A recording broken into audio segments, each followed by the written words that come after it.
Olá a todos, quero cumprimentá-los com a graça e a paz de nosso Senhor Jesus Cristo.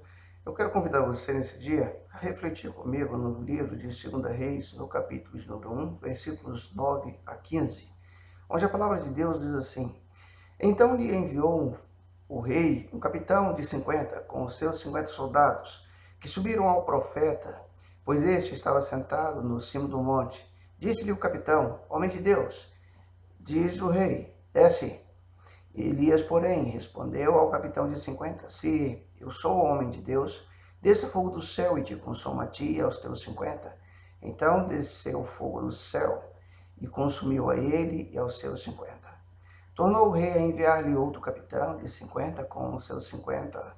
Este lhe falou e disse: Homem de Deus, assim diz o rei, desce depressa. Respondeu Elias e disse-lhe: Se eu sou homem de Deus, desça fogo do céu e te consuma a ti e aos teus 50.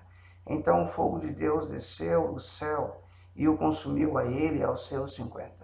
Tornou o rei a enviar terceira vez um capitão de 50 com os seus 50. Então subiu o capitão de 50.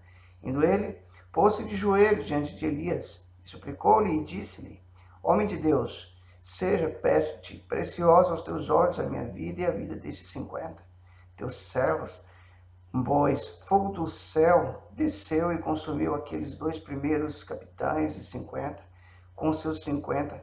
Porém, agora seja preciosa aos teus olhos a minha vida. Então o anjo do Senhor disse a Elias: Desce com este, não temas. Levantou-se e desceu com ele ao rei. Estaremos refletindo nesse dia a respeito do tema as implicações da vigilância e oração. Nós podemos observar, diante da exposição desse texto, que acontece então essa trágica cena envolvendo 100 soldados e 2 capitães. E tudo por conta simplesmente da prepotência desses 2 primeiros militares com as suas tropas. E também, evidentemente, tendo por causa principal o rei Acasias, o qual havia cometido algo que desagradou a Deus. Esse rei, por sinal, ele resolve, a partir do momento em que sofre um acidente, a buscar ajuda de deuses estrangeiros, quando deveria buscar a orientação, buscar a cura do Deus de Israel.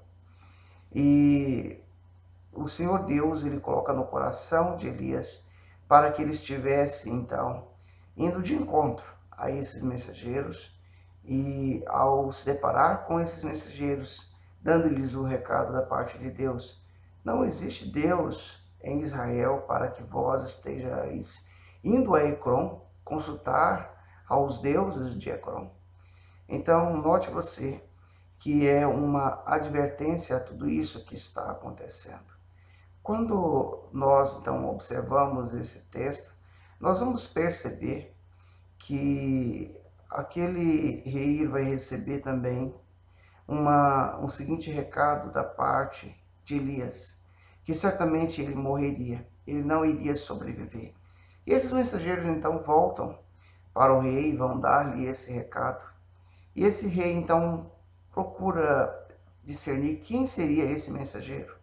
E é quando, então, ele entende que trata-se de Elias. Esse rei, então, manda essa primeira tropa, manda a segunda, com o intuito de demonstrar sua força, seu poder contra a vida do profeta. Contudo, é interessante que esse profeta está naquele monte, naquela parte alta do monte. E esses 2 homens, quando chegam diante de Elias, chegam de forma muito prepotente. E ao chamar a Elias de homem de Deus, Elias então, nesse instante, ao orar a Deus, fogo do céu desce e consome a esses 2 primeiros capitães com suas tropas. Mas me chama a atenção o comportamento desse terceiro capitão. Porque esse homem, ele demonstra uma atitude de vigilância, uma atitude de temor. Um homem que conhecia muito bem o caminho da oração.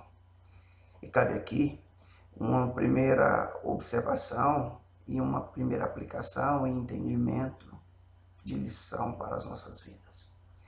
Porque note você que é justamente pelo fato desse homem se colocar nessa condição, nessa postura de entender que uma vez decretada a ordem de Deus, ela não seria revogada.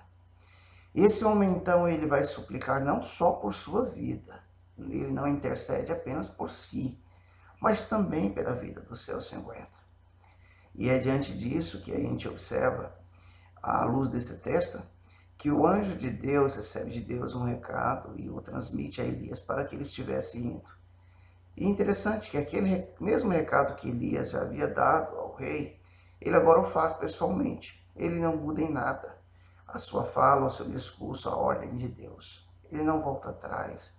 A palavra de Deus, ela não vai passar em descrédito, mas pelo contrário, ela se cumpriu na vida daquele rei. E de fato, aquele homem veio a morrer.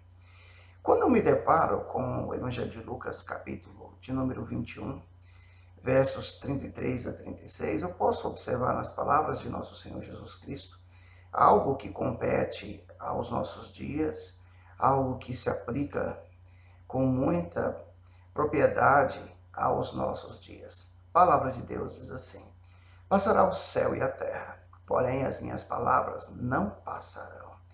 Acautelai-vos vós mesmos, para que nunca vos suceda que o vosso coração fique sobrecarregado com as consequências da orgia, da embriaguez e das preocupações desse mundo, e para que aquele dia não venha sobre vós repentinamente como um laço, pois há de sobrevir sobre todos os que vivem sobre a face de toda a terra.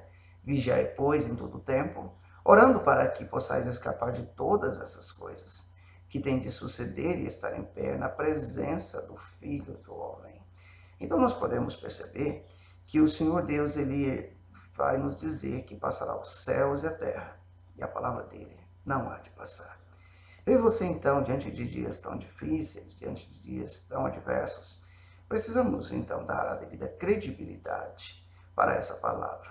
Se eu e você desejamos estar em pé diante do nosso Senhor Jesus Cristo, nós precisamos vigiar e precisamos orar em todo o tempo. Que esse tempo de isolamento sejam momentos em que nós possamos refletir a respeito disso.